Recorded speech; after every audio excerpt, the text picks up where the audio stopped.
Hello കൂട്ടുകാരെ, നമുക്കൊരു റവ കേസരി ഉണ്ടാക്കിയാലോ?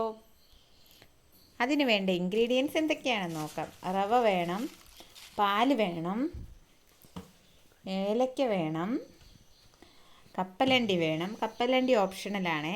പഞ്ചസാര, മെയിൻ ഇൻഗ്രീഡിയൻ്റായ പഞ്ചസാര വേണം. ഇപ്പം നമുക്ക് അതിലേക്ക് കിടക്കാം. നെയ്യും വേണം കേട്ടോ. അതിന് മുന്നേ പറയാൻ വിട്ടുപോയി, നെയ്യും വേണം. ഇനി എന്താ, ചട്ടി വെച്ചിട്ട് നമുക്ക് നെയ്യ് ഒഴിക്കുക. നെയ്യ് ചൂടായ ശേഷം നമുക്ക് എന്ത് ചെയ്യാം, ഈ റവ എടുത്ത് നമുക്ക് അതിലേക്ക് ഇട്ട് നല്ലോണം മൂപ്പിക്കുക. മൂത്ത് വരുമ്പോഴത്തേക്ക് നമുക്ക് പാലൊഴിക്കാം. ഇതിലേക്ക് നമുക്ക് കുറച്ച് ഏലക്ക ചേർക്കാം.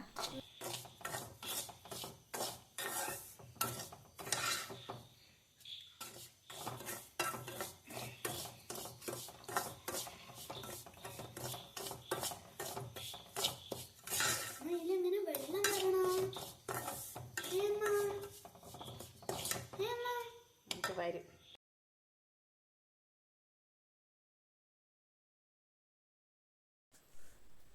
എന്നിട്ട് നമുക്ക് ഇതിലേക്ക് പാല് ഒഴിക്കാം.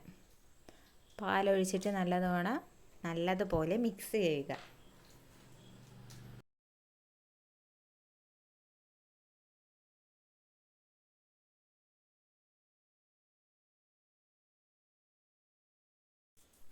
എന്നിട്ട് നമുക്കിത് പാല് കുറവാണെങ്കിൽ നമുക്കിതിലേക്ക് ഒരു അര ഗ്ലാസ് വെള്ളം കൂടെ ഒഴിച്ച് റവയെ നല്ലതുപോലെ വേവിച്ചെടുക്കുക.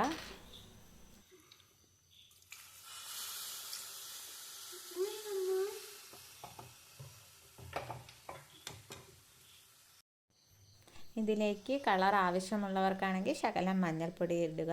അല്ലാത്ത കളർ വേണമെങ്കിൽ ചേർക്കാം. കുട്ടികൾക്ക് കൊടുക്കുന്നതായതുകൊണ്ട് നമുക്ക് മഞ്ഞൾപ്പൊടി ഇടുന്നതായിരിക്കും നല്ലത്. പിന്നെ പഞ്ചസാര ചേർക്കുക. മധുരം കാണൂല.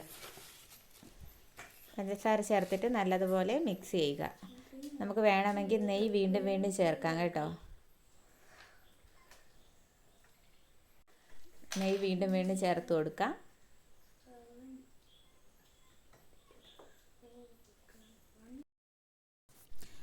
നല്ലതുപോലെ മിക്സ് ചെയ്യുക.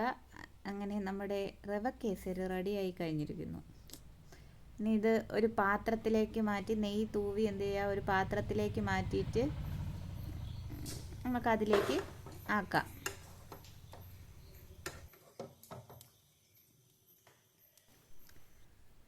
അങ്ങനെ ഞാൻ ദാ ഒരു പാത്രം എടുത്തിട്ടുണ്ട്. അതിലേക്ക് നെയ്യ് തടവിയിട്ടുണ്ട്. ഇനി നമുക്കിത് അതിലേക്ക് ഒഴിക്കാം.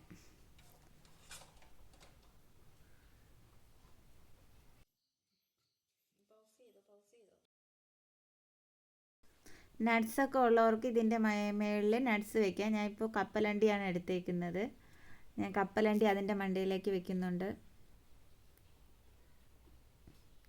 അപ്പോൾ സ്വാദിഷ്ടമായ റവ കേസരി തയ്യാറായി കഴിഞ്ഞു. അപ്പോൾ എൻ്റെ ചാനൽ ആദ്യമായിട്ട് കാണുന്നവരാണെങ്കിൽ ലൈക്ക് ചെയ്യുക, ഷെയർ ചെയ്യുക, സബ്സ്ക്രൈബ് ചെയ്യുക. ബായ്.